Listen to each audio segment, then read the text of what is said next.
শ্ৰীভূমিত দুই আৰক্ষী জোৱানৰ ভয়ংকৰ কাণ্ড কাৰাগাৰ চৌহদৰ আৱাসত মহিলাক যৌন নিৰ্যাতন দুই জোৱানৰ বিশেষভাৱে সক্ষম মহিলাক যৌন নিৰ্যাতনৰ অভিযোগ দুই কনিষ্টেবলক হাতেলোতে কৰায়ত্ব কৰে সতীৰ্থ আৰক্ষীয়ে দুই নৰপিশাচ ব্ৰজেন কলিতা হৰেশ্বৰ কলিতাক গ্ৰেপ্তাৰ কৰা হৈছে নিশা প্ৰায় 1 বজাত ব্ৰজেন আৰু হৰেশ্বৰক গ্ৰেপ্তাৰ কৰে আৰক্ষীয়ে শ্ৰীভূমি কাৰাগাৰত ৱাৰ্ডাৰ হিচাপে কৰ্মৰত আছিল দুই আৰক্ষী ঘটনাক লৈ শ্ৰীভূমি আৰক্ষীয়ে সংবাদমেল সম্বোধন কৰে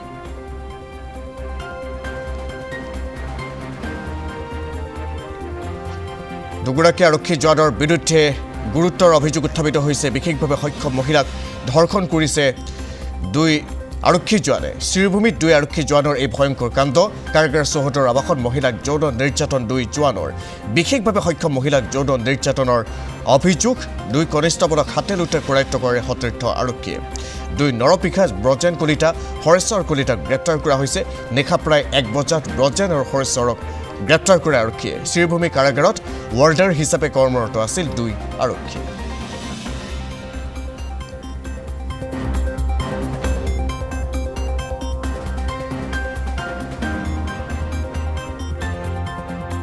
যোৱাকালি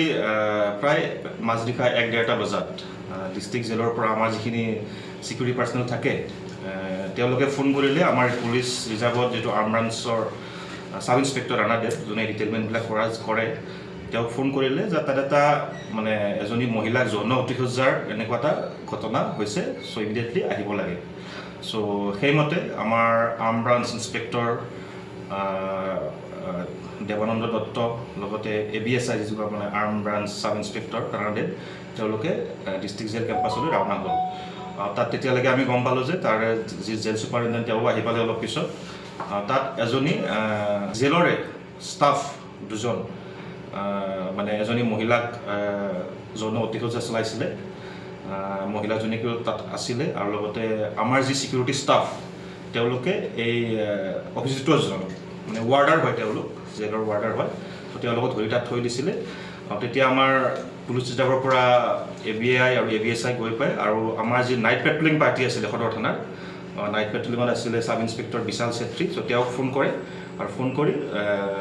যিজন একিউজ দুজন আছিলে যাক মানে আমাৰ চিকিউৰিটি পাৰ্চন জড়িত দিছিলে তেওঁলোকক থানালৈ লৈ অহা হয় আৰু মহিলাজনীকো অনা হয়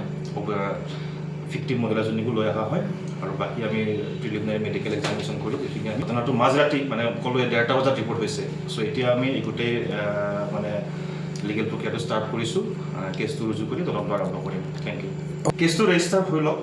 তথাপিতো মই কৈ দিছোঁ বাৰু এজন হৰেশ্বৰ কলিতা আৰু গজেন্দ্ৰ কলিতা তেওঁলোক ৱাৰ্ডাৰ হয় জেলৰ ষ্টাফ হয় এই কেম্পাছতে জেল কেম্পাছ যিটো residential area jail within jail campus যিটো ৰেচিডেঞ্চিয়েল এৰিয়া তাত ঘটনা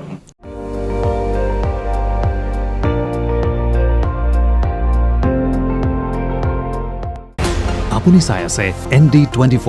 সৰ্বশ্ৰেষ্ঠ নহয় সৰ্বোত্তমৰ দৌৰত